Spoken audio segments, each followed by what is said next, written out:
I used to be the kind of girl you'd hate if you didn't know me. Blonde, tan, always in a tight uniform with a perfect smile. I had the hottest boyfriend, the most followers, the loudest laugh in the hallway. Everyone called me the queen of Westfield High. I guess they were right. I ruled everything. Until I didn't. It didn't happen overnight. It was a slow burn, like a house catching fire from a single cigarette left smoldering on the couch. It started the night I caught my mom cheating on my dad. I was coming home late from practice. I wasn't even trying to be quiet. The door slammed, my shoes clattered on the floor, but she didn't hear me. She was too busy whispering into the phone, laughing in a way I hadn't heard in years. I knew right away it wasn't Dad. That night, everything cracked. My perfect family, the people I smiled about in every Meet the Cheer Captain interview, they weren't real. I didn't tell anyone. Not even Ryan. Especially not Ryan. He loved my family. Said we were like something out of a Christmas movie. I started drinking at parties more. At first, it was just 1 cup. Then 2. Then shots. Then shots before we left the house. I'd stare into the bathroom mirror and practice looking okay. The alcohol helped. It drowned the noise in my head. My grades slipped, but I was still the captain. Still front and center at every pep rally. Still posting selfies with quotes like, "Be your own sunshine," while I was hungover in bed, mascara crusted to my cheeks. No one suspected anything. Or maybe they did and didn't care. I was the fun girl now. People loved that version of me, louder, looser, wild. Then Ryan broke up with me. I laughed in his face, told him he was just scared of someone who didn't play by the rules. But that night, I cried so hard I couldn't breathe. I drank alone for the first time. I liked the quiet that came with it, the numbness. I started sneaking drinks into school. Vodka in my water bottle. I told myself it was just a phase. College stopped being a plan. I missed application deadlines. I failed math. My counselor called me in for a meeting, but I skipped it. What was the point? All I had ever been was a cheerleader. When that was over, what would I be? After graduation, everyone scattered like birds flying home for winter. I stayed. Moved into my aunt's spare room. Took a job waitressing at a diner that smelled like old bacon grease and regret. My uniform changed from a cheer skirt to a polyester apron. I told myself I'd save up, get out eventually. But instead of saving, I spent.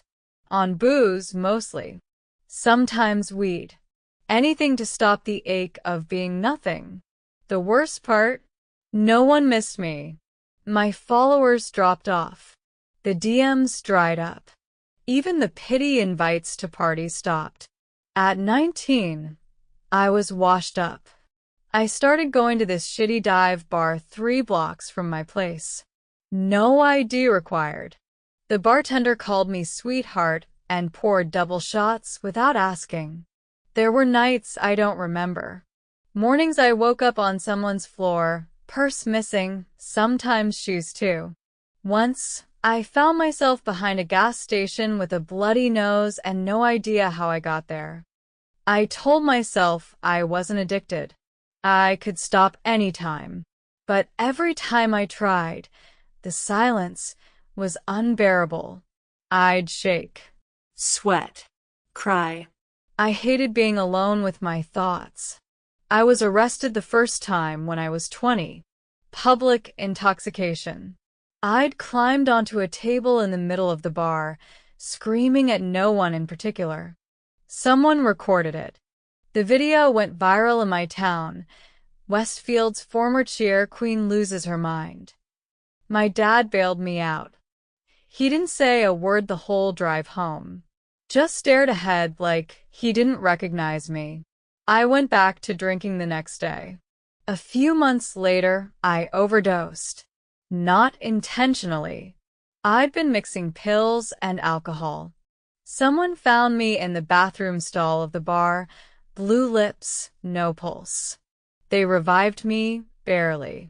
I woke up in a hospital bed, a nurse looking at me with that mix of pity and disgust I'd gotten used to.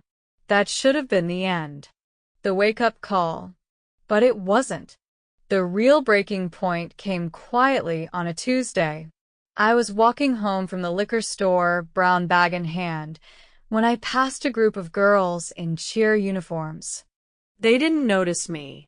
One of them, blonde, tall, glowing, was wearing my old jacket.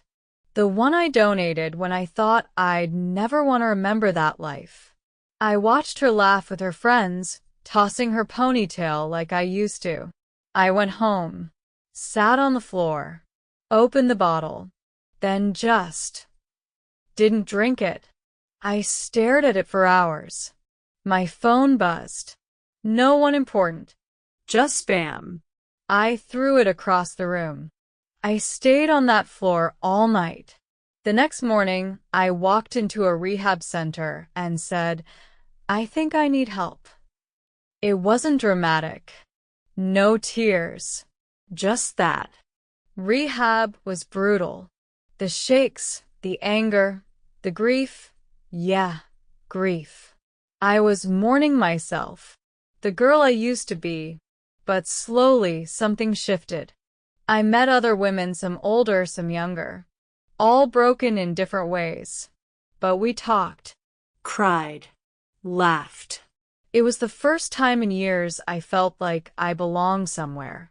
I relapsed after 47 days.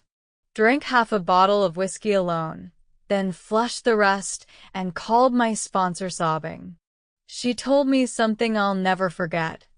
"You're not starting over. You're starting from experience." Now I'm 23. I work at a bookstore. I drink coffee instead of vodka. I write in a journal every morning. I call my dad once a week, and sometimes he even laughs again. I have exactly 7 friends. Real ones. No filters, no fake smiles. I still crave a drink sometimes, during bad days, during boring days. But I ride the wave. I survive it. A few weeks ago, I went to a high school game. Just sat in the stands, hoodie on, trying to blend in. The cheer squad did a routine I helped choreograph years ago. I didn't cry. I just smiled. I'm not that girl anymore. And I don't want to be. If you're watching this and you feel like you're falling, like the person you used to be is disappearing, listen to me. You are not a failure. You are not ruined. You're in the middle of the story. And it's not over yet. Story 2. I loved my job. More than that, I lived for it. I wasn't just a school principal. I was the heartbeat of our little campus tucked in the hills of northern Vermont. Students didn't just pass through my office for discipline. They came to tell me about college acceptances, breakups, lost pets, weird dreams. I baked cookies for midterms week, learned how to use TikTok just to stay relevant, and kept a pair of sneakers in my bottom drawer so I could run out and join dodgeball tournaments at lunch. I was 47, divorced, no children of my own. But I had 683 of them at Elm Ridge High. And then we lost Adam Keller. He was a quiet kid. Not invisible, just soft-spoken. A junior. Good grades. Big reader. Wore the same navy hoodie almost every day. I remember him best from the fall book drive. He donated a whole box and shyly asked if he could keep one because it was his favorite. I let him, of course. The call came on a Monday. Early. I hadn't even poured my coffee. "Adam Keller was found this morning," the counselor said. Her voice broke. It was suicide. I remember every second of that day like it's scorched into my skin. The emergency meeting, the sobbing, the sound of lockers slamming shut too hard, parents flooding into the front office, demanding answers I didn't have. The look in his mother's eyes when she arrived, half hope, half collapse. We were just a high school, but that day, we became a battlefield of grief. I didn't cry until after midnight, curled up in the corner of my shower with the water scalding hot to hide the sound. I told myself I had to be strong. For the staff, for the kids, for Adam's memory. I wrote the speech for the assembly, approved the memorial garden, sat with his classmates during counseling. I hugged his mother at the funeral and promised we would figure out what went wrong. But inside, something had already started to unravel. I read his file a dozen times, talked to his teachers, his friends. He hadn't shown warning signs, no discipline reports, no failing grades, no bullying we could find. But the journal they found in his room, his parents gave me a copy, was a scream into silence. I don't think anyone sees me, he wrote. I'm tired of feeling like a ghost in my own life. I should have seen him. I should have noticed. I was the principal, for God's sake. The one who claimed to know every student. How did I miss that kind of pain? After the funeral, I couldn't walk the halls the same way. I stopped going out during lunch, avoided the library, too many memories. I stopped wearing bright colors, stopped sleeping through the night. I started second-guessing everything, my leadership, my purpose, my worth. They offered me time off. I refused. We need to be consistent, I told the board. We need stability. But I wasn't stable. I was slipping. Slowly, almost gracefully, like ice melting off a roof. You don't hear the danger until it crashes. I began having panic attacks in the supply closet. I'd go in to grab markers and suddenly be on the floor, hyperventilating, gripping the mop handle like it might tether me to earth. I didn't tell anyone. A few months later, a freshman came to my office. She'd been caught skipping class. Standard stuff. But when I asked her why, she just looked at me and said, "You don't really care. Not since Adam." That broke something in me. I took a leave of absence the next day. People said all the right things. You deserve rest. You did everything you could. You've given this school your whole life. But none of it landed. Because the truth was louder. I had failed a child. And no amount of committee meetings or kindness could erase that. I spent months in therapy. Weeks where I didn't get out of bed. I stopped checking my work email. Let my principal badge collect dust in a drawer. I hated the quiet. It felt like a verdict. I tried volunteering at a shelter. Then at the library. But nothing filled that hollow space where purpose used to live. I thought about Adam constantly. I dreamed about him sometimes. Not the way he died, but the way he smiled when I let him keep that book. That smile haunted me. My therapist suggested writing letters. To Adam? I asked. To yourself. I wrote one every morning. Some angry, some raw, some full of apologies I knew he'd never read. And slowly, the guilt softened around the edges. A year later, I walked into a community center in the city. They needed volunteers for a youth mentorship program. I almost didn't go in. I was terrified. But I did. I started meeting with one teen. Then 2. Then 5. They didn't care who I had been. They just saw a woman who listened, who showed up. I wasn't Principal Miller anymore. I was just Rachel. And that was enough. Now it's been 3 years. I live in a small apartment above a bakery. I still wake up early, still drink terrible coffee. But instead of writing permission slips, I write letters to kids who need reminders that they matter. I run a support group for educators navigating grief and burnout. I work part-time at a youth outreach nonprofit. I even adopted a dog. Her name's Tilly. I don't pretend everything's fine. I still cry sometimes. Still ache for Adam. But I've stopped trying to carry it all alone. People ask if I'll ever go back to being a principal. I don't know. Maybe. But I've learned something I wish I knew back then. You can't save everyone. But you can still show up. Still be a light. Still matter. And if you're listening to this, if you've ever felt like your failure defines you, I'm here to tell you, it doesn't. You are not the worst thing that's ever happened. You're someone's reason to believe the world is still good. Even if it's just one kid. Even if it's just yourself. Story 3. People say high school love is stupid. Shallow. Temporary. Something you laugh about later when you've lived real life.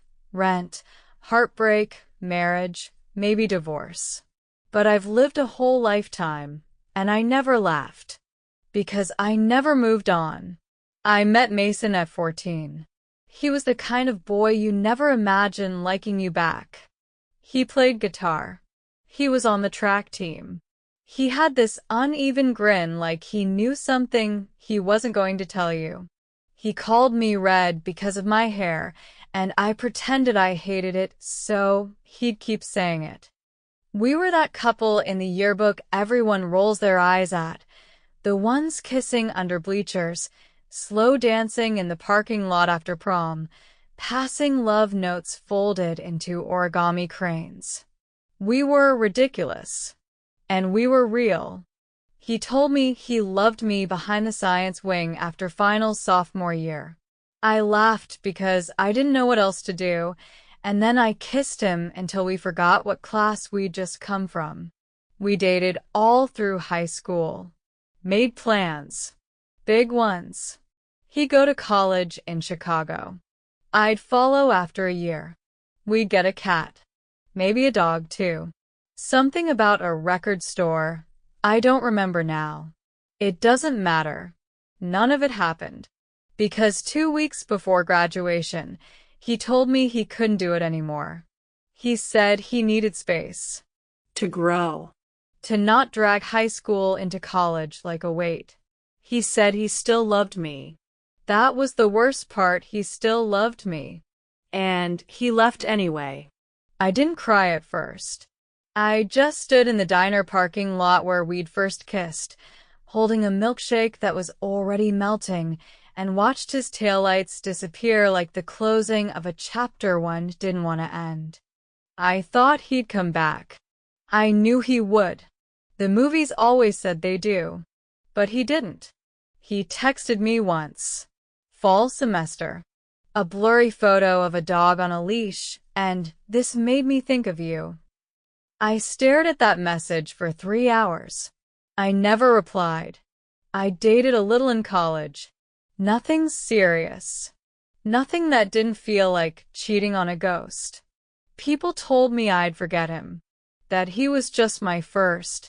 But they didn't understand. Mason wasn't just a first.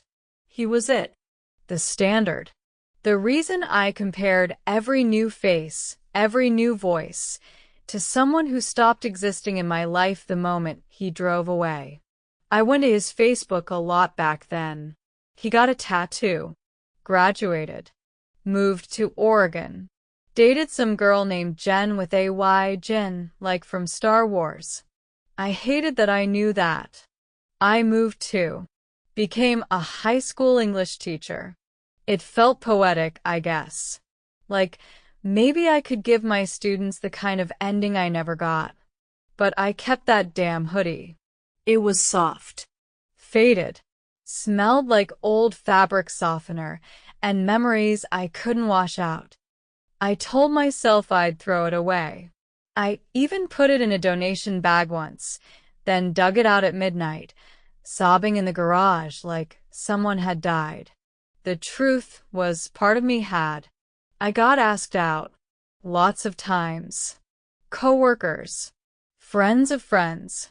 Once even the guy who ran the UPS store. But it all felt like pretending. Like playing house with someone else's puzzle pieces. Every time I got close, I'd find some excuse. Too busy. Too tired. Just not feeling it. I lied. What I meant was, he's not Mason. People stopped asking eventually.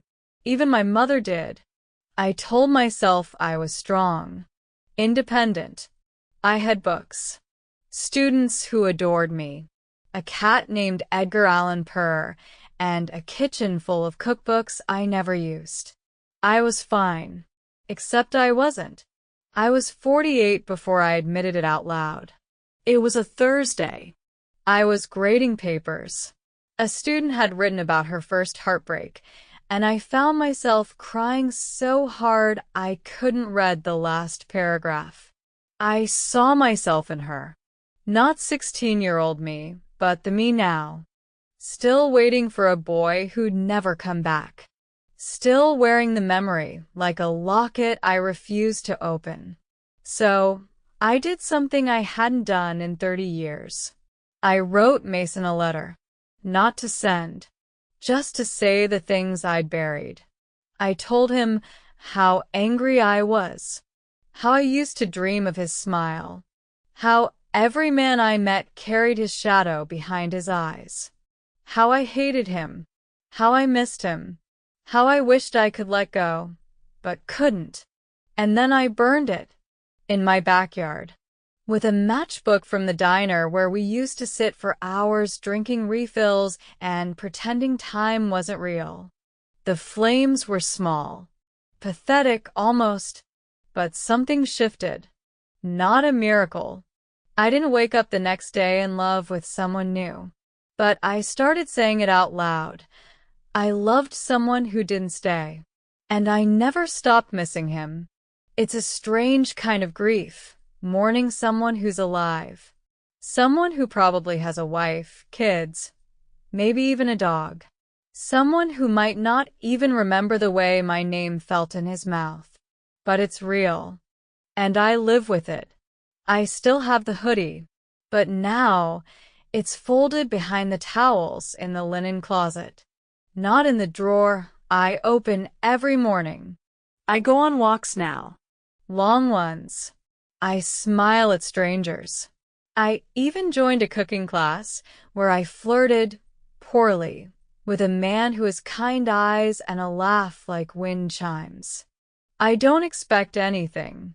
I'm not waiting anymore. I'm 48. I never married. Never had kids. I still cry during songs that remind me of 1993. But I'm here. I'm alive. And sometimes that's enough. If you're watching this and thinking of someone you lost, someone who walked away, let me tell you something. You are more than the love you didn't get back. You are still worthy. Still whole. Even if no one ever told you that out loud. Even if the only person who needs to hear it is you. Why do you think some people never recover from the pain they felt in their youth? Is it love, guilt, regret, or something deeper? Have you ever carried something for years that no one else could see? Let me know in the comments. I'm reading every story.